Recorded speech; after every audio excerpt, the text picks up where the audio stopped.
Hey guys, today's video is actually going to be a continuation of a video we did previously where Kevin installed the Apex AutoLYNX on my Jeep. Today we are going to be taking the 8-inch AutoLYNX off of my Jeep that Kevin installed and putting on the 10.5-inch. So when we first installed the 8-inch AutoLYNX, I had a stock Jeep and they worked great. It was fine. Then we did a suspension upgrade and we took it out and I started noticing a little noise when I would get off camber. And we realized that it might not be getting full articulation. That is why we're reinstalling the 10.5-inch instead of the 8-inch. So as Cindy said, today I'm going to install the 10.5-inch AutoLYNX on her Jeep. And the first step is going to be lifting it up and removing the tires.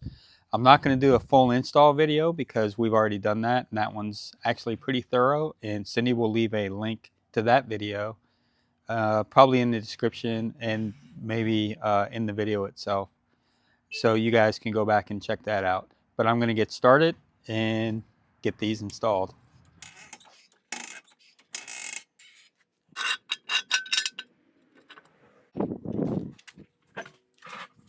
Now, you don't have to actually remove the tires to be able to do this task.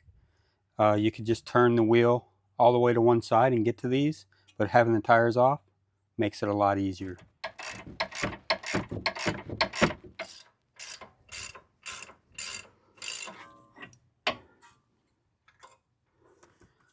One thing I thought I'd mention that I didn't mention in the other video is on the driver's side, it's hard to get your 6mm Allen back where you need to get it because of the track bar brace that's right there is in the way. So if you take the passenger side off first and then loosen the bottom of the driver's side, then you can push your sway bar length down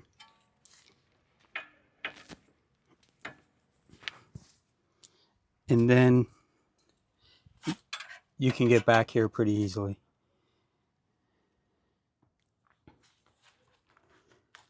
So this is the 8-inch link that Cindy had on her Jeep. This is the 10.5 link that we're going to be installing onto her Jeep. And you can already see there's a difference between the two in the length. But what I wanted to show is the difference in the amount that they extend. So you can see the 8-inch on the top and the 10.5-inch on the bottom. The difference is actually about 4.5 inches from center of the eyelet to center of the eyelet. So that's pretty significant. So the reason we need to swap these AutoLYNX out is because when we installed Cindy's 2.5-inch metal cloak lift, it came with these Rocksport long throw shocks.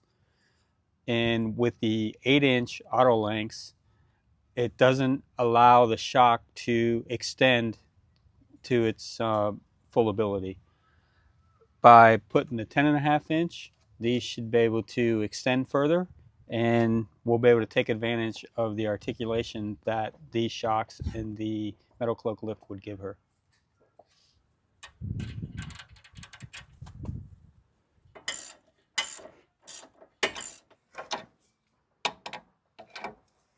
So I have the driver's side installed, and I went ahead and decided to install a 2 pucks bump stop on Cindy's Jeep because eventually she's planning on going to 33s, and I think she's going to need those bump stops.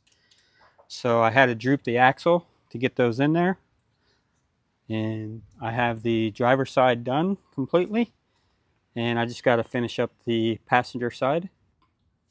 Back when I installed Cindy's lift, I pre-drilled the hole for the bottom bump stop pucks, and when you droop the spring, you can get these pucks in there. I just dropped them in. And then you can take the bolt and get the bolt in there and kind of line all the holes up.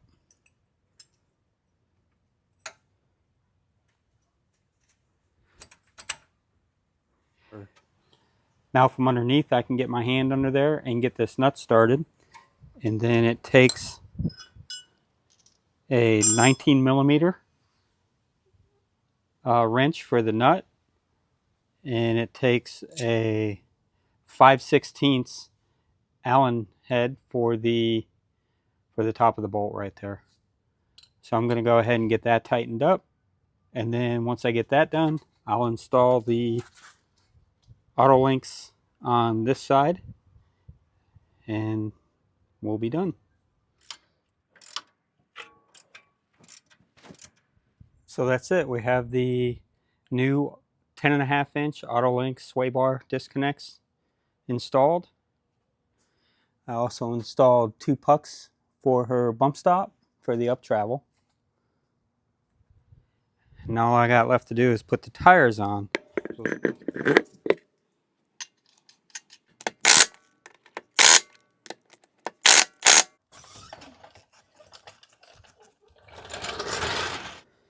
Got the tires back on, Jeep's back on the ground.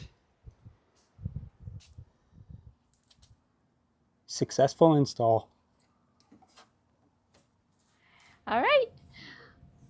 I have been so happy with the AutoLYNX. They make it so much easier to unhook my sway bar links when I'm off-roading and to hook them back up. I haven't regretted it at all. As a matter of fact, Kevin saw how easy it was and he wanted some for his Jeep.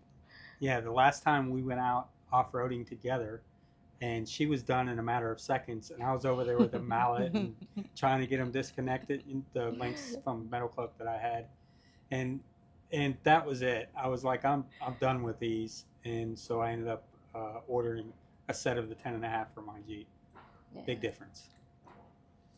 Well, yours went on a little bit different, right? Because of they were the same install, but you have a higher Jeep. Yeah, it's the same exact install. They didn't go on any different in those regards, but I have it extended all the way to the top, and also I have aftermarket fender liners. So I was worried that they could rub. They do show in the instructions where you might have to cut your fender liners. But mine are pushed back in enough, almost like the factory ones, that I don't think it's going to be an issue. I'm going to keep an eye on it and make sure. And if it becomes an issue, then I'll have to make some adjustments or cut the liner. The other thing with my Jeep, I have a 3.5-inch lift. And in the instructions, they mention if you have a 3-inch or higher lift, you need a minimum of 2-inch bump stop extension. And mine has 3-inch bump stop extension, so that's not going to be an issue, but that's something, to bring up, I guess, if you have a lift that's more than 3 inches. Yeah, because I got a lot of questions on that last video. People were unsure whether they should go with the 8-inch or the 10.5-inch, and so they were asking me, and it was kind of hard for me to answer that question because there's so many variables. Really, Apex could answer those questions better because it really depends on your situation. Just like with him having the aftermarket fender liners, and that presented an issue there, and everybody's going to have their own issues. Like on my Jeep, when we put the lift on here, I didn't get the full 2.5 inches out of that lift because of the weight in my Jeep. And so that had, made a difference as well. And so it really kind of depends on a person's Jeep. If you go with the 10.5-inch, you're going to probably be fine. The 8-inch, you're probably going to want a stock Jeep with maybe just a slight lift. Yeah. So the main thing, it comes down to the shocks that are on there. And if you have long travel shocks like the Rock Sports that the Metal Club comes with, the AutoLYNX aren't going to allow the full extension of those shocks, basically, if you go with the 8-inch.